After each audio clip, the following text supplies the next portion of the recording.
Welcome. Today we will explore a classic design problem, the max stack. We will learn how to design a stack data structure that allows us to retrieve the maximum element in constant time. First, let's review the standard stack. It is a last-in, first-out structure. We can push items onto the top, pop them off, and peek at the top element. All of these operations are extremely fast, taking constant time, or O of 1. However, there is a limitation. If we want to find the largest number currently in the stack, a standard stack does not help us. We would have to search through every single item, one by one.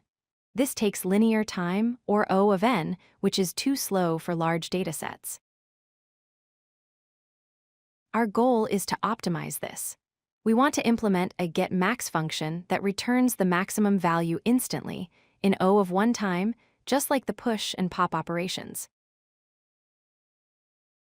The most common and effective solution is to use two stacks. We keep our main stack for the actual data, but alongside it, we maintain a second stack, called the max tracking stack. This second stack will keep a history of the maximum values we have seen so far. Let's see how this works. Suppose we push 5 and then 2.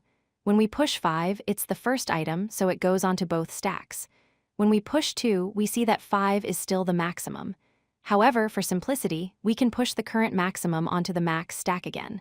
Or, if the new number was larger, we would push that new number. Let's look at a specific case. Our current max is 5. Now we push 3. 3 is less than 5. So, in our main stack, we push 3. But in our max stack, we push 5 again. This ensures that for every level of our stack, the max stack tells us what the maximum is at that exact point in history. When we pop an element, we remove the top item from both stacks simultaneously. If we remove the 3 from the main stack, we also remove the top 5 from the max stack. The new top of the max stack reveals what the maximum was before the 3 was added. Everything stays perfectly in sync. This design gives us exactly what we wanted. Push, pop, and getMax are all constant time operations. The trade-off is space.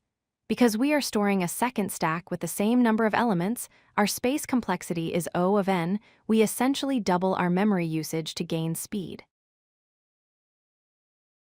To summarize, we use a standard stack for data and an auxiliary stack for maximums. By keeping them synchronized during every push and pop, we can always find the maximum element instantly by looking at the top of the auxiliary stack. This is a perfect example of trading space for time. If you like this video, hit that like button and don't forget to subscribe. Visit CodeLucky.com for more such useful content.